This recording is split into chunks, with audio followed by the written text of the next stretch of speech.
Greetings and salutations, my friends. Welcome to another Total War Warhammer 2 guide. Today, we are looking at one of my favourite units of the Lizardmen. And it's one of the units that made me fall in love with the Lizardmen on the tabletop game. Because, you know, I'm a bloke. I like dinosaurs. It's the rules. They're amazing.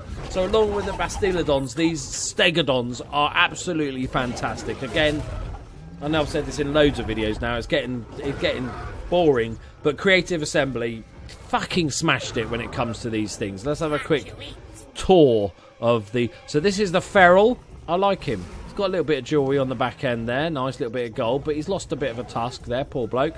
Then we have the Stegadon... Jesus Christ, you're going to throw somebody off there. You've got the Stegadon looking like a big badass here. And then finally you've got the ancient Stegadon in all his finery. Amazing. Absolutely amazing, and you can really see the size difference as well as you go up the scale. So in this video we're going to talk about each of the three Stegadons, what they do, compare the three, see which one we like the most, see if we can find a use for all of these in the game, or are they just pretty dinosaurs to walk around. We'll have a quick look in the howders at the top as well. So we've got a 5-man crew here, each with javelin looking things, with a big crossbow on the front. This one, they look like they're giant blowpipes, I'm assuming. Otherwise, they've just made guns, which I'm not sure lizards can do. And then you've got the 3 javelin dudes on top there. Absolutely amazing models, as always. So let's take you through the Stegadon. So here's the Feral Stegadon. Armoured, armour-piercing, and causes terror, obviously. But it does has that rampage problem. So anytime it takes damage, it has the possibility of going on a rampage, and therefore it doesn't attack your own troops, which is nice, but it does go after any enemy. You cannot tell it to move or give it any other orders. It's just going to do what it likes. That's why it's on the cheaper end of the scale, because they couldn't control it. You know, it was too feral. They couldn't control it to ride it. It's too angry, so they're just letting it do its thing. It's got 9,000 hit points, 120 armour, 60 leadership, 50 speed, melee attack of 30, 32 defense, 420 height, Vape Nation, sorry, weapon strength, got carried away. Weapon strength is 420, 300 of that is armour piercing, plus a bonus versus infantry, because, you know, just stamps and stuff, and an amazing charge of 76.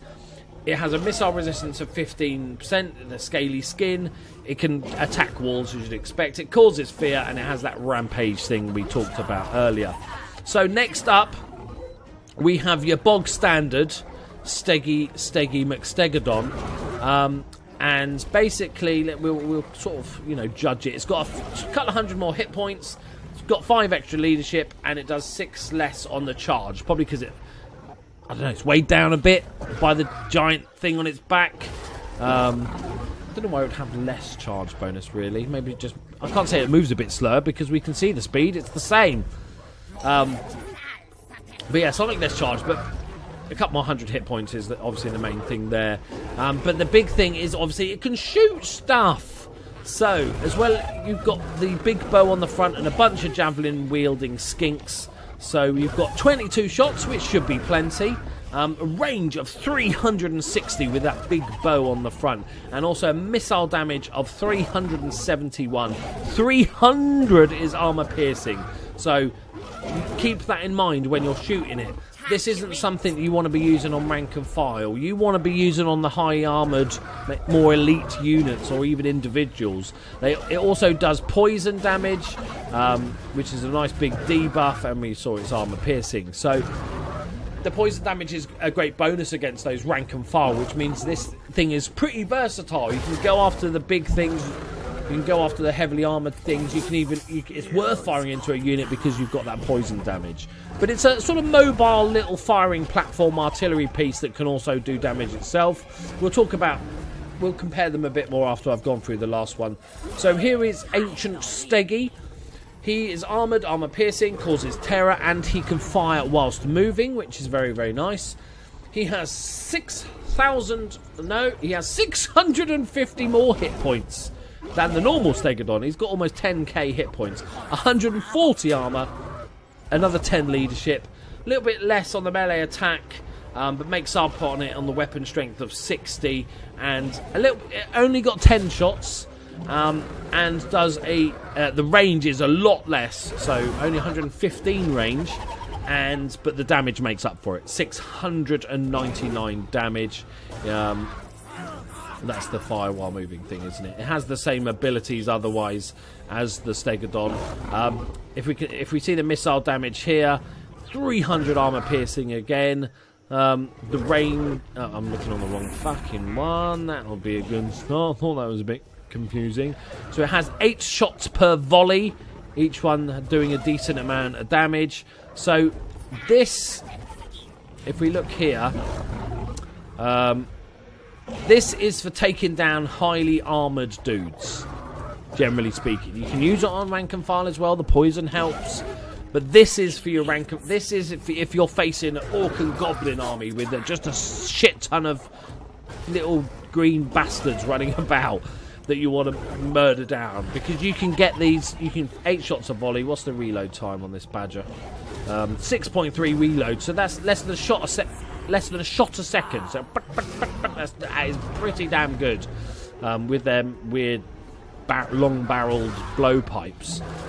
So if we compare the three, obviously the feral one is much like the feral Bastiladon. It's just get stuck in, charge, trample. It's gonna go rampage at any minute anyway, so just get it stuck in with the rest of your Saurus warriors in your main line, get it doing some damage, all will be good. It'll do a lot of damage, and it's a damn sight cheaper than the Stegadon and the Ancient Stegadon. So the Stegadon, as I said, is more of a, well, both of these can do the job of charging a flank or charging an enemy line and doing a shit ton of damage.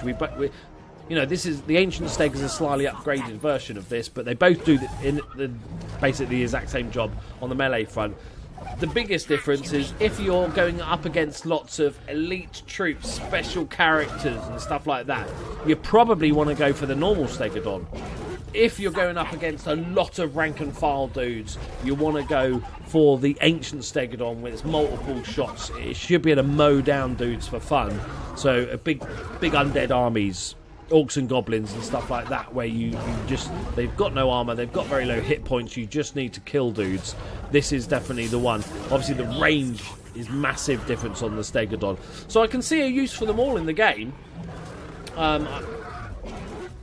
This one's always risky because you never know how useful Rampage is going to be. You know, if it rampages and gets stuck in with a bunch of spearmen, that's going to be a pain in the arse. But I think because it's so much cheaper, it still has a really valuable role to play, especially because it causes terror. So those poor little orcs and goblins are just going to run away at the merest sight of this thing. But like I said, I think these both have a different enough use that they're actually useful. If I had to pick one, I'd probably go the normal Stegadon. Obviously, it's a downgraded version of the Ancient, but for the price, I like the ability to do a shit ton of armor-piercing damages, because you can leave the Skinks and the Saurus to deal with the rank and file. Use the Stegadon to take out the wizards sitting at the other end of the battlefield with your long range and stuff. So yeah, I think the Stegadon is the best character there, but I'd love to know your thoughts, so leave them in the comments. Which are you going to be using, or which are you using more? I'd love to know if a lot of people use feral. I'm going to use a lot of feral stuff just for like role-playing reasons. I just want to have a crazy badass army that just does its own thing all the time. But let me know in the comments which you like best. Subscribe if you're new for all my other Total War Warhammer 2 and 1 content. I've done unit guides for everybody, so please go and check that out. I've done playlists and everything. Thank you very much for watching. Like, subscribe, and yeah, blah blah blah. You know this. You know the drill by now. Thank you very much. Bye bye.